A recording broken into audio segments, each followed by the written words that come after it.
Thank you for tuning in today and welcome back to another episode of The Source. I'm your host, Zain Raza. Before we begin this interview, I would like to remind you to join our alternative channels on Rumble and Telegram. Even though we have 162,000 subscribers on YouTube, only a few thousands have made the transition to alternative channels.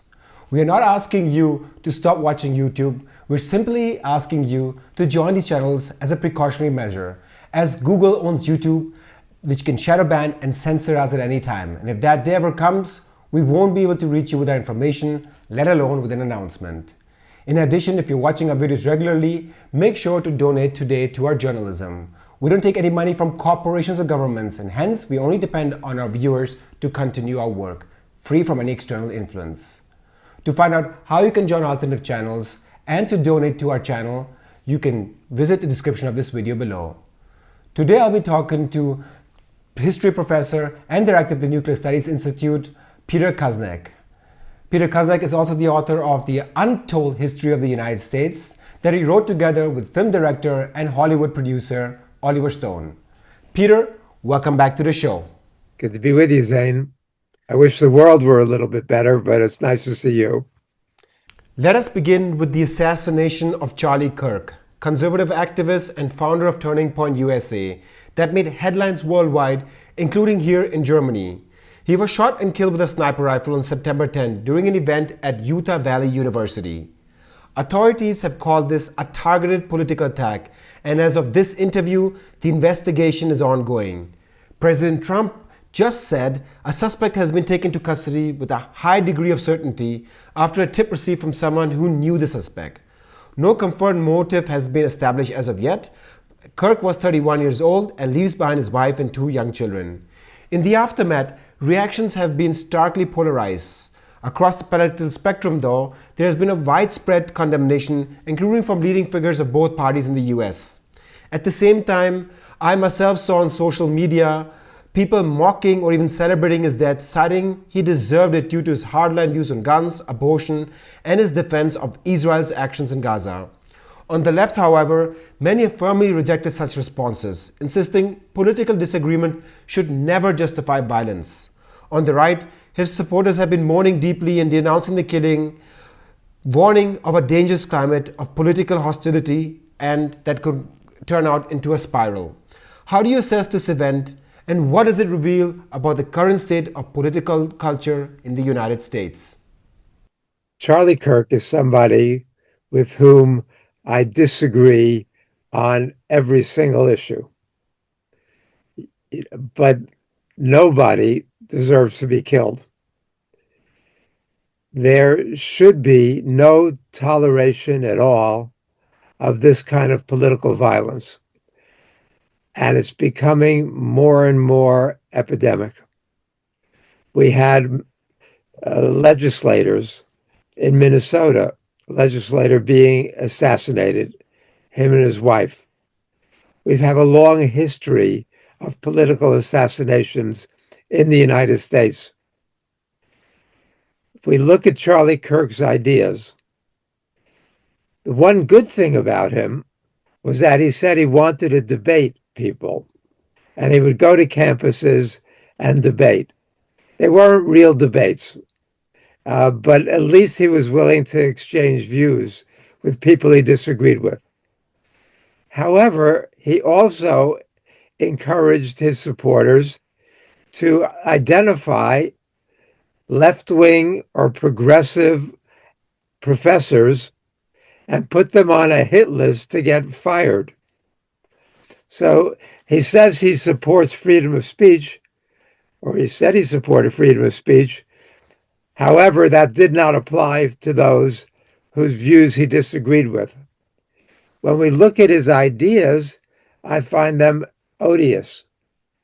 But the thought of trying to silence somebody, in my situation, it's rare to have very conservative students, pro-Trump students, right-wing students in our classes. I encourage them to take my classes. If they're in my classes, I encourage them to speak, and I often have to defend them or provide defense for them against the liberal and left-wing students who want to silence them. I welcome them, and I think it's very important not to have simple safe spaces where you don't have to hear the ideas of the other side. You know, what Trump is doing in the United States now, I condemn as fascism. However, I do not ever support political violence. I don't, and most of Trump's supporters are not fascists. I know some of them, and I like them personally, and I enjoy discussing ideas with them. There is a fascist movement in the United States. We have to recognize that. So while we deplore political violence on all sides, we also have to deplore what's going on with National Guard and Marines in the streets of the United States. Why? In order to stop crime? Bullshit. It's got nothing to do with stopping crime. What it has to do is making people comfortable with the idea that they're going to be the Army and the National Guard and the Marines in the streets. What we're seeing are the seeds of a fascist takeover in the United States. And the person who is encouraging violence the most is Donald Trump. You know, and so when he makes these statements, how we have to tone down the rhetoric, yes, we should tone down the rhetoric, but it should start with him. If you look at what his tweets are and what his policies are, what he's doing in the United States, his big, beautiful bill, is a big, beautiful bill that's cutting health care, it's cutting food stamps, it's cutting food lunches, it's cutting social programs for the poor so he can give the tax cuts to himself and his wealthy allies. Trump has doubled his financial worth since he came to office. So what we're seeing is a kind of corruption. And Trump said he wants to be a peacemaker. I applauded him for that. What we're seeing is not peacemaking. What we're seeing is war making. And so, you know, I find what Trump is doing to be odious. But the thought that I would in any way condone or sanction the use of violence to stop his supporters is wrong. And it's wrong and on anybody who resorts to that kind of violence. But most of the violence, 95% of the political violence in the US is not carried out by the left. It's being carried out by the right. And Trump is supporting that. And Trump released the January 6th rioters, the people who beat up police officers. These people are the violent fringe, and Trump has released them and unleashed them out in society and condoned them and applauded them. So if we want to see where political violence comes from, what this guy did is outrageous, and he should be locked up for what he did. But what Charlie Kirk represented, what Donald Trump represents, is reprehensible too, and needs to be condemned verbally in debate. And that's why I go to every place I can to debate with these people. And I go on all these debate shows in India, especially. And I'm with some of these extremists. And I am happy to exchange ideas because the truth should prevail. And we've got the truth much more on our side than they do. Let us zoom out, move to the international arena, and switch our focus to the Middle East, where Israel has sharply escalated its military actions across the region. This week, it carried out airstrikes in Yemen, hitting Sana'a and Al Jaf and killing dozens. This is following an August 30th strike that killed the Houthi-run government's prime minister and several ministers. Just days ago in Doha, Qatar, Israel launched an airstrike on a Hamas meeting, killing 5 Hamas figures, including the son of senior negotiator Khalil al-Hayya, along with a Qatari security officer, all while Qatar was mediating a ceasefire and hostage deal. Inside Gaza City, Israel operations have intensified. The United Nations and major humanitarian organizations warn there is only a narrow window until the end of September to prevent famine from spreading. Hundreds of thousands are being forced to flee to the south of Gaza into areas that are overcrowded and are short of food, medicine, and water. At the same time, Israel has advanced its settlement expansion in West Bank, including the long plan E1 plan, which many say would bury the hopes for a two-state solution. And beyond Gaza, there are renewed concerns of another confrontation with Iran following the 12-day war in June. Firstly, do you think the United States had prior knowledge of Israel's strike in Doha, given that the US has the Al Udeid Air Base, CENTCOM's forward hub, stationed nearby? And secondly, how do you assess Israel's recent military escalations in the region? Your first question, did the United States have advance notice? Trump keeps insisting that he didn't have advance notice till right before it was about to occur, or maybe after it had started. Trump, is a pathological liar. So we don't know if the United States had advance notice. But we do know that what Netanyahu did was outrageous. In many ways, it was just like Israel and the US did in attacking Iran back in June. While the negotiations were going on, in order to make sure that there was not a peaceful resolution, Israel started bombing Iran, and then the US came in and tried to finish the job. The evidence suggests that even the US attacks at Bushehr and Fort Howe and the others did not succeed in wiping out Iran's nuclear programs. But the head of the Defense Intelligence Agency, who said that the US bombings had set back the Iranian program by maybe 2 or 3 months at most, got fired for telling the truth. Trump has done that repeatedly. Anybody who tells the truth that contradicts the message that Trump is trying to send out has gotten fired, whether it's the officials in the health field or the Bureau of Labor Statistics or the Defense Intelligence Agency. It doesn't matter. So we have a war on the truth going on, a war on science, a war on intelligence, a war on the universities, a war on the press. This is Donald Trump's America. It's very sad. But back to the Doha situation, this was outrageous. The meeting was taking place to discuss the U.S. proposed peace plan, which Hamas was considering. Israel had given guarantees that it would not attack in Qatar. The United States had given guarantees that Qatar was safe. And then what does Israel do? It goes against all the promises and tries to kill the Hamas leaders, which it didn't succeed in doing, but it certainly did destroy the peace process to the extent it was going on. Netanyahu never had a minute's desire for peace. Netanyahu knows that as soon as there's actual peace, he's going to be probably locked up. He doesn't want peace. He wants this to go on. But if you looked at the statement by Al Thani, the Qatari prime minister, what he said that Netanyahu needs to be brought to justice. He said, we were thinking that we are dealing with civilized people.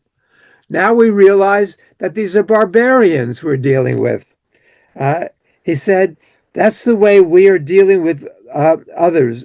And the action Netanyahu took, I cannot describe it, but as a barbaric action, he said.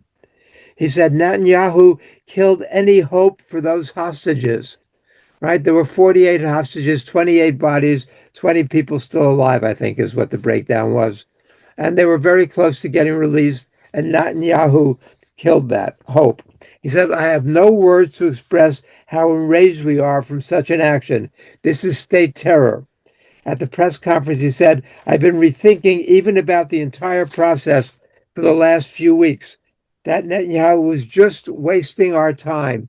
He said he wasn't serious about anything. He said the recent talks were meaningless. I think he nailed it.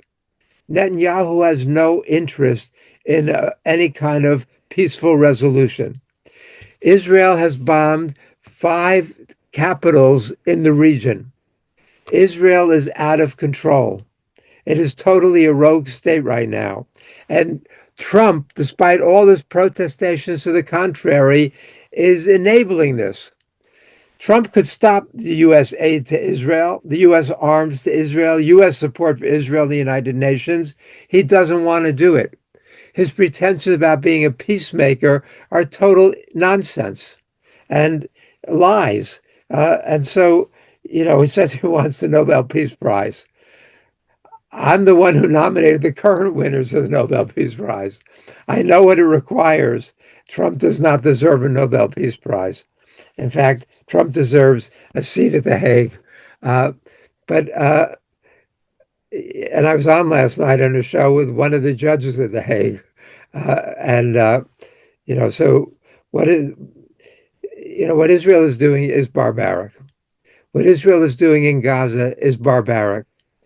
Israel's alleged plans for another attack on Iran are barbaric. And there's no other word. Somebody I had used to have some ties through family to Israel. I grew up, I got bar mitzvah, and I grew up with a lot of the mythology around Israel, but Israel was a very different country then. There was a progressive movement. There was an anti-war movement. There were a lot of Israelis who wanted to live in peace with their Palestinian neighbors and other Arabs. But that element has been silenced. And the point that has to be made over and over again, what Israel is doing is genocide, and we have to admit that in Gaza. What they're doing is starvation policy. We know Palestinian kids have been starving. What they do in the West Bank is outrageous, but that's what led to the Hamas attack and why it succeeded. And we have to recognize that. Hamas does not pose a threat to anybody. Their ideology might be hateful, and certainly don't support Hamas in any way. But the reason they were able to carry out that attack on October 7th was because Netanyahu had divided the country. He had removed the troops that were protecting the border there and sent them up to the West Bank to support his settlers who were attacking and killing the peaceful Palestinians in the West Bank. And the Israel had the war plans a year in advance. Israel saw the Palestinians rehearsing for that attack, and it did nothing.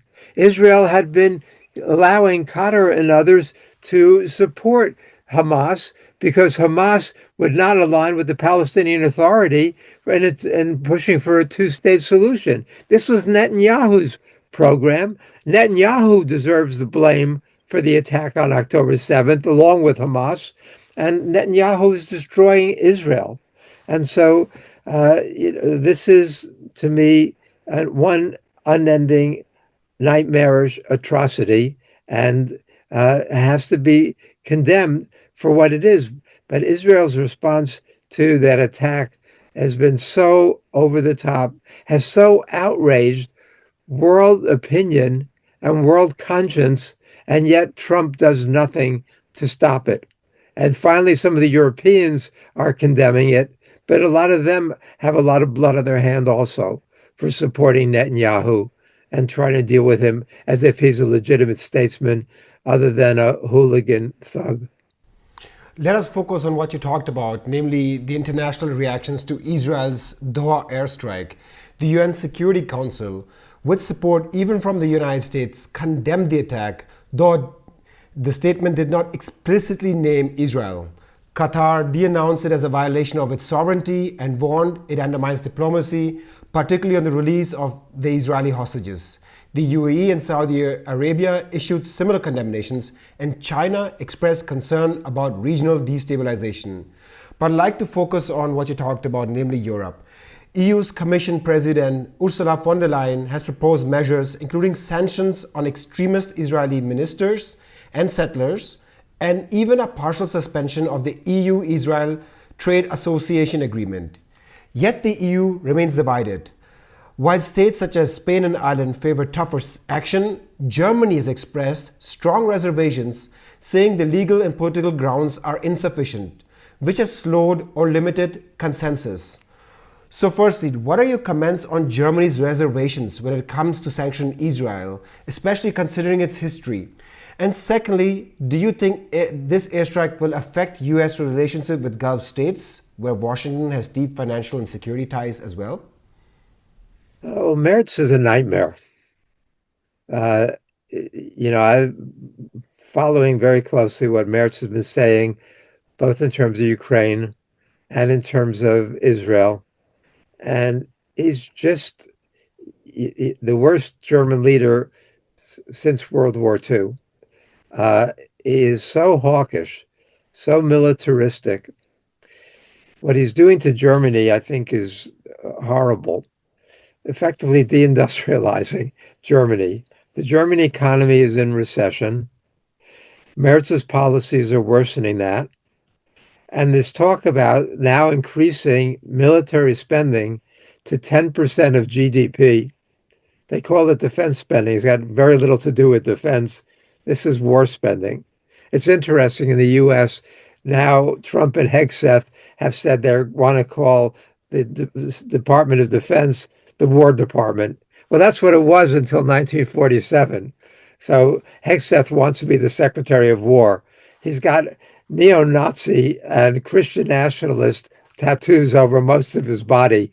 This guy is very, very extremely war hawk, and he says he wants that warlike mentality in the department. Well, Merz is similar, not quite as extreme as Hegseth. I don't know what he has on his body, but I also don't know what he has in his head, except for very, very backward, dangerous ideas. Now, I understand the German sensitivity about condemning Israel, given what happened in World War II. And those are most of my family members were killed in the Holocaust before I was born. So those are some of my earliest memories. But Germany has to have at least some sense of moral differences or understanding that what Israel is doing cannot be condoned in the slightest. And some of the Europeans recognize that. What Israel is doing is a genocide. They say now that 64,000 Palestinians have been killed in the attack on Gaza. But the real figure is so much higher than that. As the British medical journal The Lancet has said a year ago almost, that there were 200,000 dead and that many of them are buried under the rubble. That's all you have now in Gaza is rubble. And with the Israeli attack now, the escalation that's going on is putting those the survivors in more and more danger. And what they were doing in shooting and killing them at the aid relief stations was appalling. And so if Merz can't understand that, then he really needs to be removed from office, which would be in the German people's best interest.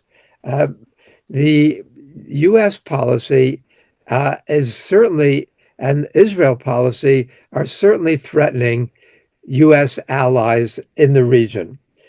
Qatar is one of America's closest allies. The U.S. base there is the biggest base in the region.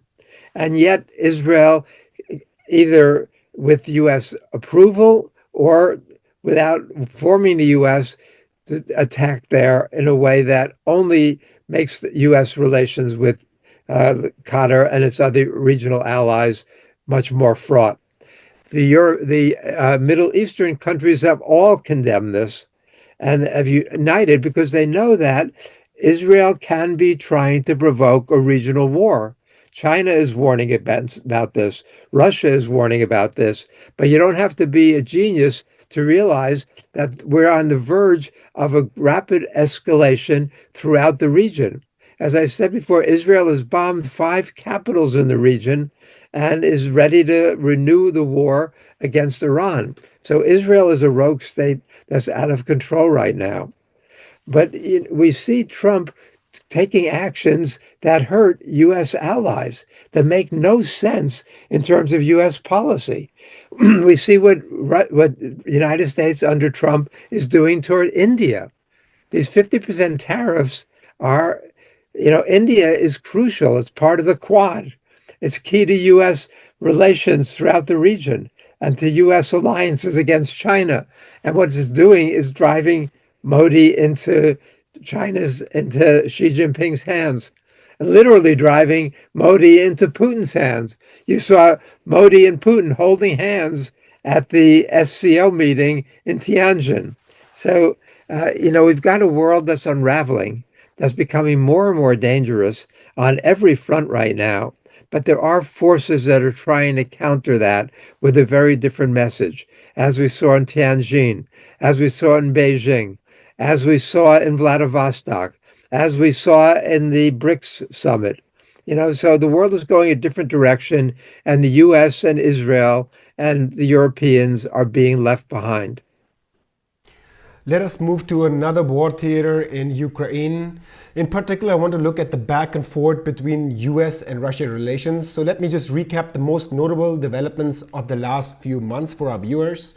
In July, US President Donald Trump authorized major weapons and arms deliveries to European allies to support Ukraine, and even threatened harsh secondary sanctions on countries trading with Russia if a ceasefire was not achieved. In August, Trump also deployed nuclear submarines near Russia after a public spat with Deputy Chairman of Russia's Security Council, Dmitry Medvedev. However, just some weeks later, met with Russian President Putin in a historic summit in Alaska.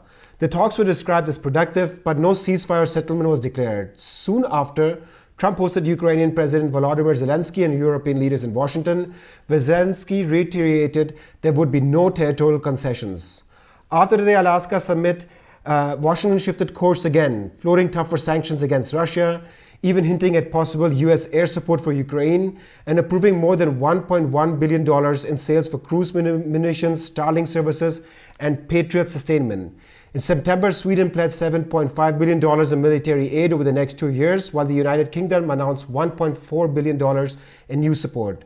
At the same time, Europe was jolted when Russian drones crossed into Polish airspace from Belarus and were shot down, prompting sharp condemnation and a pledge for German Chancellor Friedrich Merz to reinforce NATO's eastern flank.